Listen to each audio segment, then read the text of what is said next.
Welcome to my YouTube channel. Please subscribe ಮಾಡ್ಕೊಂಡು ಈ ವಿಡಿಯೋನ ಕಂಪ್ಲೀಟಾಗಿ ಮಾಡ್ಕೊಳ್ಳಿ. ಇಲ್ಲಿ ವಾಂಗಿಬಾತ್ ರೆಸಿಪಿ ಮಾಡೋದಕ್ಕೆ ಹಸಿರು ಬದನೆಕಾಯಿ, ಟೊಮ್ಯಾಟೊ, ಈರುಳ್ಳಿ, ಹಸಿರು ಮೆಣಸಿನ್ಕಾಯಿ, ಕೊತ್ತಂಬರಿ ಮತ್ತು ಕರಿಬೇವನ್ನ ತೊಗೊಂಡಿದ್ದೀನಿ. ಇಲ್ಲಿ ಸ್ಪೈಸಸ್ಗೆ ಗೋಡಂಬಿ, ಪಲಾವ್ ಎಲೆ, ಜೀರಿಗೆ ಮತ್ತು 2 ಲವಂಗ, ಏಲಕ್ಕಿ, ಚಕ್ಕೆ, ಮೊಗ್ಗು ಎಲ್ಲ ತೊಗೊಂಡಿದ್ದೀನಿ. ಇಲ್ಲಿ ಫಸ್ಟು ಕುಕ್ಕರ್ನ ಬಿಸಿ ಮಾಡೋದಕ್ಕಿಟ್ಟು ಇದಕ್ಕೆ ನಾನು ಒಂದು 3 ಸ್ಪೂನ್ ಆಯಿಲ್ನ ಹಾಕ್ಕೋತಿದ್ದೀನಿ. ನೀವು ಇದಕ್ಕೆ 1 ಸ್ಪೂನ್ ತುಪ್ಪ ಕೂಡ ಹಾಕ್ಬೋದು, ಆಪ್ಷನಲ್. ಆಮೇಲೆ ನೀವು ಏನು ಸ್ಪೈಸಸ್ ತೊಗೊಂಡಿರ್ತೀರಲ್ವ, ಗೋಡಂಬಿ, ಪಲಾವ್ ಎಲೆ, ಚಕ್ಕೆ, ಲವಂಗ, ಏಲಕ್ಕಿ ಮತ್ತು ಪಲಾವ್ ಎಲೆ ಎಲ್ಲನೂ ನೀವು ಇದಕ್ಕೆ ಹಾಕಿ, ಜೀರಿಗೆನೂ ಸಮೇತ ಹಾಕಿ ನೀವು ಈ ಥರ ಎಣ್ಣೆಲಿ ಅದರದ್ದು ಫ್ಲೇವರ್ ಬಿಟ್ಕೊಳ್ಳೋವರೆಗೂ ನೀವು ಸ್ವಲ್ಪ ಇದನ್ನ ಫ್ರೈ ಮಾಡಿ. ಈ ಥರ ನೀವು ಫ್ರೈ ಮಾಡಿ, ಅದು ನಿಮಗೆ ಗೊತ್ತಾಗುತ್ತೆ, ಒಂದು ಅರೋಮಾ ಬರೋಕ್ಕೆ ಸ್ಟಾರ್ಟ್ ಆಗುತ್ತೆ. ಈ ಥರ ಎಲ್ಲ ಫ್ರೈ ಆದಮೇಲೆ ನೀವು ಇದಕ್ಕೆ ಇವಾಗ ಸ್ವಲ್ಪ ಕರಿಬೇವನ್ನ ಹಾಕ್ಕೊಳ್ಳಿ. ಕರಿಬೇವನ್ನ ಹಾಕ್ಕೊಂಡಾದ್ಮೇಲೆ ನೆಕ್ಸ್ಟು ನೀವು ಈರುಳ್ಳಿನ ಹಾಕ್ಕೊಳ್ಳಿ. ಈರುಳ್ಳಿನ ಈ ಥರ ಉದ್ದುದ್ದಾಗಿ ಕಟ್ ಮಾಡ್ಕೊಳ್ಳಿ. ಈ ಥರ ನೀವು ಈರುಳ್ಳಿನ ಸಮೇತ ಹಾಕಿ, ಮತ್ತು ಇದ್ರ ಜೊತೆಗೆ ಹಸಿಮೆಣ್ಸಿನ್ಕಾಯಿ ಸಮೇತನೂ ಹಾಕ್ಬಿಡಿ, ಬಿಕಾಸ್ ಖಾರ ಆವಾಗಲೇ ಚೆನ್ನಾಗಿ ಬಿಟ್ಕೊಂಡ್ಬಿಡುತ್ತೆ. ಸೊ ಇದು ಎಲ್ಲ ಹಾಕಿದಾದ್ಮೇಲೆ ನೀವು ಇವಾಗ ಈರುಳ್ಳಿ ಹಸಿ ವಾಸನೆ ಹೋಗೋವರೆಗೂ ಫ್ರೈ ಮಾಡಿ. 1 ಮಿನಿಟ್ವರೆಗೂ ನೀವು ಇದನ್ನು ಫ್ರೈ ಮಾಡಿ.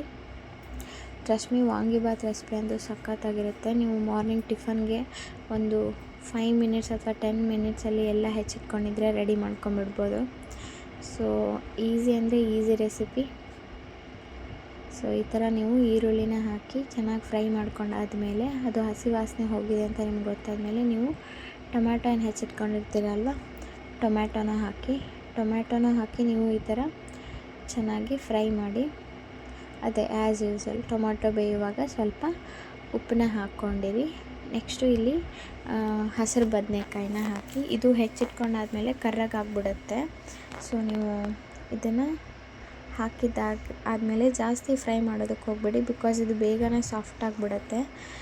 ನೀವು ಬದನೆಕಾಯಿ ಹಾಕಿದ್ದಾದಮೇಲೆ ಸ್ವಲ್ಪ ಉಪ್ಪನ್ನು ಹಾಕ್ಕೊಳ್ಳಿ. ಈ ಥರ ನೀವು ಅದನ್ನು ಚೆನ್ನಾಗಿ ಮಿಕ್ಸ್ ಮಾಡ್ಕೊಂಡಾದ್ಮೇಲೆ ನೀವು ಇದನ್ನ ಹೇಳ್ತೀನಲ್ವ, ಜಾಸ್ತಿ ರೋಸ್ಟ್ ಮಾಡಬೇಡಿ.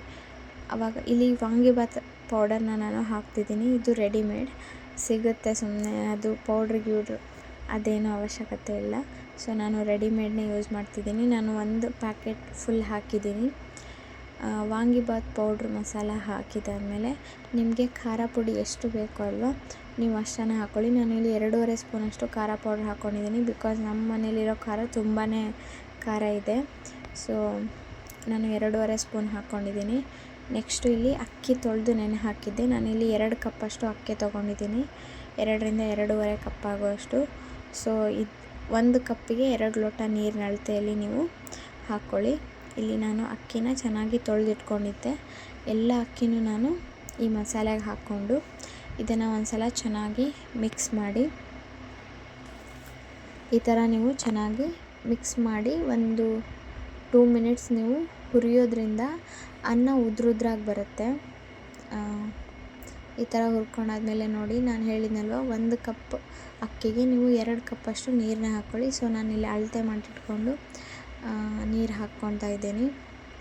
ಸೊ ಇಷ್ಟು ನೀರು ಬೇಕು. ನಾನು ಸ್ವಲ್ಪ ಚೆನ್ನಾಗಿರೋ ಈ ಅಕ್ಕಿಗೆ ಸ್ವಲ್ಪ ನೀರು ಜಾಸ್ತಿ ಬೇಕು. ಸೊ ನಾನು ಅದಕ್ಕೆ ನೀರನ್ನ ಸ್ವಲ್ಪ ಜಾಸ್ತಿನೇ ಹಾಕಿದ್ದೀನಿ. ನೀರು ಹಾಕಿದ್ಮೇಲೆ ಒಂದ್ಸಲ ನೀವು ಚೆನ್ನಾಗಿ ಮಿಕ್ಸ್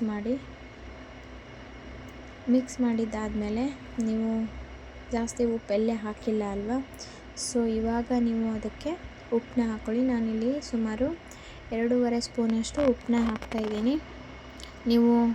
ನಿಮಗೆ ಟೇಸ್ಟ್ ನೋಡ್ತಾ ಗೊತ್ತಾಗುತ್ತೆ. ನೀವು 1-2 ಸ್ಪೂನ್ ಉಪ್ಪು ಹಾಕಿದ್ಮೇಲೆ ಮತ್ತೆ ಚೆನ್ನಾಗಿ ಎಲ್ಲ ಮಿಕ್ಸ್ ಮಾಡಿ ಮತ್ತೆ ಟೇಸ್ಟ್ ನೋಡಿ.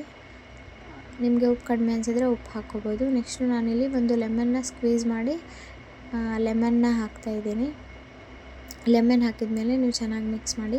ಲಾಸ್ಟಲ್ಲಿ ಒಂದು ಸ್ವಲ್ಪ ಬೆಲ್ಲನ ಅದಕ್ಕೆ ಹಾಕಿ, ಬೆಲ್ಲ ಹಾಕಿದ್ದಾದಮೇಲೆ ನೀವು ಇನ್ನೊಂದು ಸಲ ಚೆನ್ನಾಗಿ ಮಿಕ್ಸ್ ಮಾಡಿ ಕುಕ್ಕರ್ ಲಿಡ್ನ ಕ್ಲೋಸ್ ಮಾಡಿ ಒಂದು 2 ವಿಷಲ್ಸ್ಗೆ ನೀವು ಆಫ್ ಮಾಡಿಬಿಡಿ.